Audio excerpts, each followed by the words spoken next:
Hello students, मैं doctor विजय सोनगिरे आपका स्वागत करता हूँ 10th standard English state board of Maharashtra का जो अनबीटेबल सुपर मॉम मेरी कॉम यह जो टेक्स्ट है इसका हम पार्ट 3 देखने जा रहे हैं। पहले 2 वीडियोज़ में हमने देखा कि किस तरीके से मेरी कॉम इनका चाइल्डहुड में ही बॉक्सिंग की तरफ एक इंटरेस्ट था, फिर बाद में उन्होंने ओलंपिक में भी अच्छा प्रदर्शन किया, फिर उसके बाद उनका एक इंटरव्यू अभी हो रहा है और वो इंटरव्यू का ही एक्सट्रैक्ट हमको इस लेसन में दिया है। तो भी हम आगे बढ़ रहे हैं 3rd पार्ट में। इंटरव्यूअर का सवाल है, do you think interest in boxing in India will ever go beyond the Olympics? कि आपको क्या लगता है कि यह जो इंटरेस्ट है अभी बॉक्सिंग के लिए यह ओलंपिक होने के बाद भी बना रहेगा? तो मेरी कॉम बताती है, yes I am sure that in a few years boxing will be very popular among everyone in India all the year around. कि हाँ, यह ओलंपिक के लिए ही सीमित नहीं है, इसके बाद भी लोग बॉक्सिंग के प्रति उनकी एक तरीके से चाहत बनी रहेगी। इंटरव्यूअर पूछते हैं, how aware are Indian women of their nutritional requirements? कि जो भी पोषक तत्वों की ज़रूरत होती है, खान पान की जो भी एक तरीके से एक डाइट जिसको कहते हैं, diet and nutrition must have been a key factor in your conditioning for the Olympics. कि ओलंपिक्स के लिए जब आप खेलने जा रहे हो तो एक ओलंपिक प्लेयर को फिट रहने के लिए डाइट प्रॉपर फॉलो करना ज़रूरी है। Do you think nutrition is a neglected area in Indian sports?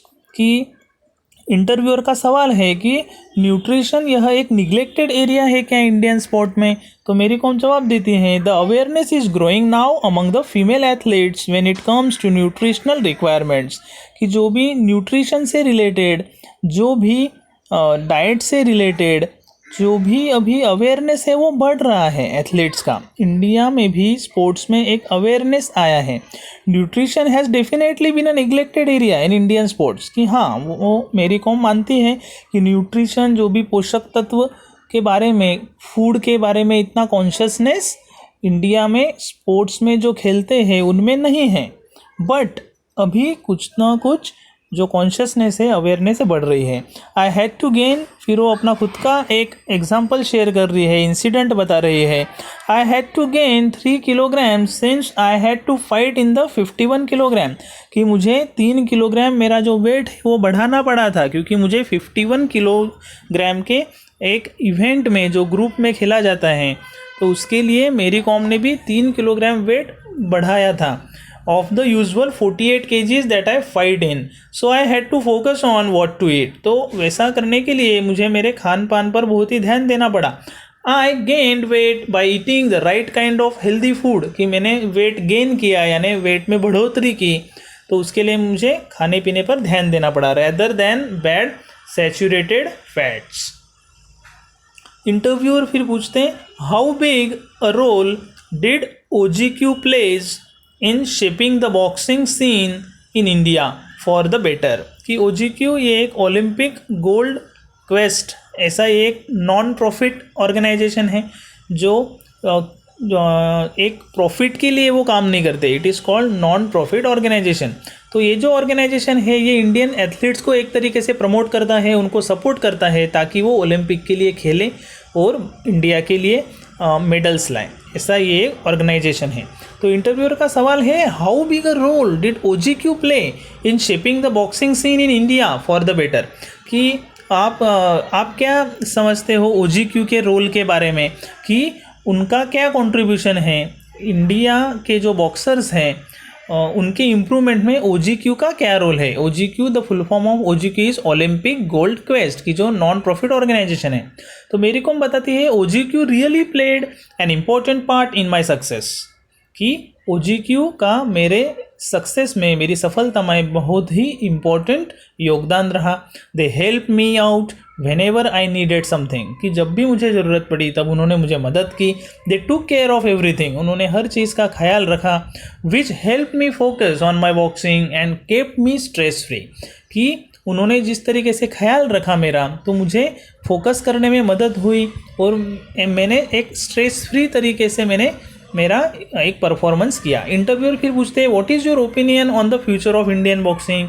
कि एक फ्यूचर क्या है, आप क्या देखते हो बॉक्सिंग का फ्यूचर इंडिया में आने वाले दिनों में? मेरी कॉम बताते हैं कि the future is very bright and I am sure many more boxers will get medals for us, कि जो आने वाला कल है वो बहुत ही अच्छा है बॉक्सिंग में और बहुत सारे मेडल्स भी लाएंगे boxers. Interview, do you find it difficult to convince your children not to fight, कि आपको परेशानी होती है क्या बच्चों को एक कन्विंस करने के लिए कि not to fight when they watch you go out and do it in style all the time, कि आपका तो जो पेशा है वो एक बॉक्सिंग का है और आपको देखते होंगे कि आप बॉक्सिंग किस तरीके से कर रहे हो, तो आपको परेशानी होती है क्या कभी कभी आपके जो बच्चे हैं उनको बताने में कि फ़ाइट मत करो। तो मेरी कॉम बताती है, well I have twins and yes sometimes it becomes really difficult to keep them under control, कि हाँ मुझे परेशानी होती है, मेरे 2 जुड़वा बच्चे हैं और बहुत परेशानी होती है उनको एक कंट्रोल में लाने में। Interviewer, will you train your kids to become boxers as well, आप अपने बच्चों को भी बॉक्सर्स बनाएंगे, उनको ट्रेनिंग देंगे बॉक्सिंग की। मेरी कॉम बताती है, I haven't really thought about it as of now, just let their mother box, कि अभी तो उनके मम्मी को ही बॉक्सिंग करने दो, अभी से मैंने उनके फ्यूचर के बारे में ऐसा कुछ नहीं सोचा है। Interview, you have broken several stereotypes about the women, stereotypes का मतलब होता है एक फिक्स आइडिया, कि हमारे इंडिया में ऐसा माना जाता है कि एक जो स्त्री है, फीमेल है, उसने घर का काम करना चाहिए, घर का काम संभालना चाहिए, तो उसे एक उत्कृष्ट गृहिणी कहा जाता है। तो आपने ये स्टेरियोटाइप तोड़ा, आपने बॉक्सिंग में इतना बड़ा मुकाम हासिल किया, तो आपने स्टेरियोटाइप को ब्रेक किया है about the women in India by showing that women can compete with main in any field, कि कोई भी फील्ड में वुमेन अच्छा प्रदर्शन कर सकती हैं, ये आइडिया आपने एक अच्छा सामने लाया। But how good are you at the traditional feminine activities like cooking, तो ये बात तो बहुत सही है कि आपने वो जो स्टेरियोटाइप इमेज है इंडियन वुमन का अब तक का वो तोड़ा, मगर आप कुकिंग में कैसे हैं, आपका रोल कैसा है, परफॉर्मेंस कैसा है when it comes to cooking. Mary Kom बताती है, well I am good at cooking and other household work too, कि हाँ मैं अच्छी हूँ, मैं कुकिंग करती हूँ और बाकी का काम भी मैं अच्छे से जानती हूँ। Interviewer, would you be interested in coaching Indian women in boxing one day, कि आपको अच्छा लगेगा क्या जो इंडियन वीमेन है उनको बॉक्सिंग का ट्रेनिंग देने के लिए। मेरी com, let's see in the future may be yes, देखते हैं आने वाले दिनों में, और मैं ट्रेनिंग में एक इंटरेस्टेड रहूँगी, मे बी येस यानी हाँ। Interview, what do you prefer being called super mom और सुपर बॉक्सर, कि आपको किस नाम से पुकारा तो अच्छा लगेगा, सुपर मॉम और सुपर बॉक्सर। मेरी कॉम बताती हैं, I love being a mom, that is the best thing that has ever happened to me. तो मेरी कॉम इस इंटरव्यू का एंडिंग जो है मेरी कॉम इनके सेंटेंस का, आई लव बीइंग अ मॉम, कि मुझे एक मदर नाम से ही कोई पुकारता है, मॉम करके अगर पुकारता है तो मुझे अच्छा लगेगा, that is the best thing that has ever happened to me. तो इसमें हमें पता चलता है, थर्ड पार्ट में हमने देखा कि किस तरीके से diplomatically Mary Kom has answered all the questions put forth by an interviewer. तो इसमें एक तरीके से इंटरव्यू स्किल्स भी हमको सीखने को मिल रहा है मेरी कॉम इनसे, और कैसे उन्होंने करेजियसली उन्होंने एक स्टेरियोटाइप ब्रेक करके मेडल इंडिया के लिए जीते। तो ये बहुत ही बढ़िया लेसन है, ठीक है। यहाँ पे डिटेल्स दिया है उनका कि कौन से अवार्ड्स उनको दिए गए, Arjuna award for boxing in 2003, Padma Shri in 2006, okay, और ये सारी उनकी अचीवमेंट्स यहाँ दी गई हैं, तो ये पढ़ना है, okay. Thank you very much.